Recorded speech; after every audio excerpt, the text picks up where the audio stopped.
اگر اللہ چاہے تو کوئی بھی گناہ کو معاف کر سکتا ہے، لیکن شرک کو کبھی نہیں معاف کرے گا، کیونکہ جو شرک کیا ہے وہ بہت بھٹک چکا ہے۔ تو اس میں یہ نہیں لکھا ہے کہ اب زنا کریں گے تو معاف کرے گا ہی، کر سکتا ہے اگر آپ توبہ کریں گے تو۔ اگر آپ توبہ کرتے کہ میں نے زنا کیا ہوں، میں نے قتل کیا ہوں، مجھے معاف کر دے اور انشاءاللہ میں آئندہ نہیں کروں گا، تو اللہ معاف کرے گا۔ اسی طریقے سے شرک بھی، اگر آپ شرک کرتے ہیں اور اللہ سے معافی مانگتے ہیں کیا میں اگلے بار شرک نہیں کروں گا، تو اللہ شرک کو بھی معاف کر سکتا ہے، لیکن شرک کے حالت میں مریں گے تو معافی نہیں ہے۔ غوث پاک آپ کے گناہگار مرید آئے ہیں، ہماری جھولی بھر دیجیے، جھولی کو میری بھر دو، ورنہ کہے گی دنیا ایسے سخی کا منگتا پھرتا ہے مارا مارا۔ میری لاج رکھ لو یا غوث، میں مرید ہوں تمہارا، میں مرید ہوں تمہارا۔ ماں محتاج تو حاجت روا، المدد یا غوث اعظم سیدہ۔ اور جن لوگوں کو یہ اللہ کے سوا پکارتے ہیں وہ کوئی چیز بھی تو نہیں بنا سکتے، بلکہ وہ خود بنائے جاتے ہیں۔ وہ تو مردہ ہیں بے جان، ان کو تو یہ بھی معلوم نہیں کہ اٹھائے کب جائیں گے۔ لوگوں، تمہارا معبود تو ایک ہی معبود ہے، سو جو لوگ آخرت پر ایمان نہیں رکھتے ان کے دل انکار کر رہے ہیں اور وہ سرکش ہو رہے ہیں۔ یہ جو کچھ چھپاتے ہیں اور جو ظاہر کرتے ہیں اللہ ضرور اس کو جانتا ہے۔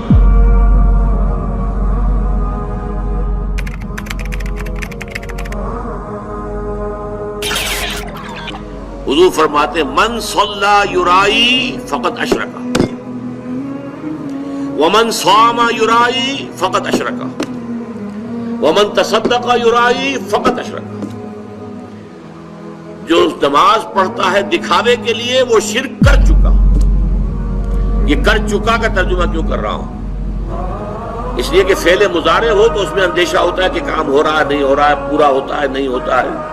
کر چکا، کوئی شک ہی نہیں، وہ اس شرک کا ارتکاب کر چکا۔ یہ جو انگریزی میں present perfect tense, I have done it, he has done it، یہ وہ ہے قد اشرکا، وہ شرک کر چکا، شرک میں ملوث ہو چکا۔ جس نے دکھاوے کے لیے نماز پڑھی، جس نے دکھاوے کے لیے روزہ رکھا، اس نے شرک کیا، وہ شرک کر چکا۔ جس نے دکھاوے کے لیے صدقہ کیا، وہ شرک کر چکا۔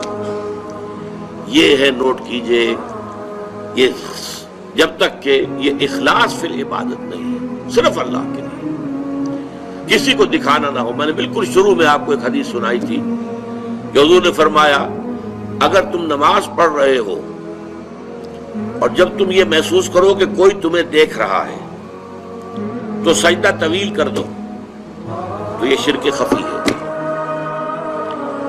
آپ نماز پڑھ رہے تھے اپنے مگر، فرض کیجئے آپ کا سجدہ جو ہے 10 سیکنڈ کا تھا، لیکن آپ کو محسوس ہوا کوئی آپ کو دیکھ رہا ہے، someone is watching you۔ اب آپ نے جو ہے وہ سجدہ 15 سیکنڈ کا کر دیا۔ اس ایک سجدے کے 2 مسجود ہو گئے۔ 10 سیکنڈ کا سجدہ تو آپ نے اللہ کے لیے کیا، یہ باقی 5 سیکنڈ کا سجدہ کس کے لیے کیا؟ جس کو آپ دکھا رہے ہیں، وہ آپ کا مسجود ہے۔ یہ شرک خفی۔ اس لیے ابتدا میں جو میں نے کہا تھا کچھ شرک جلی ہوتے، کچھ شرک خفی ہوتے۔ اس شرک کو کون دیکھے گا؟ یہ تو آپ خود ہی متنبہ ہو جائیں تو ہو جائے، اس کو کوئی اور تو نہ اس کے اوپر حکم لگا سکتا ہے، نہ کوئی فتویٰ لگا سکتا ہے۔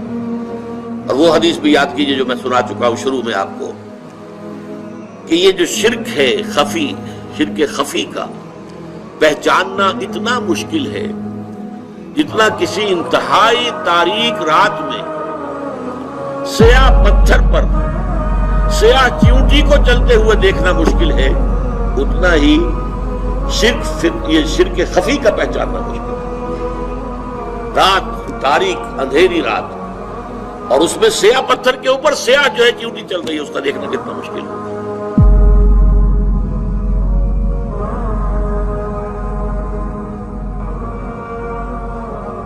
بسم اللہ الرحمن الرحیم۔ دعا خیر تیرا دیار ہے دار السلام یا خواجہ، تجلیاں ہے نئی صبح و شام یا خواجہ، نہ فکر میں نہ غم جام تیرے مستوں کو،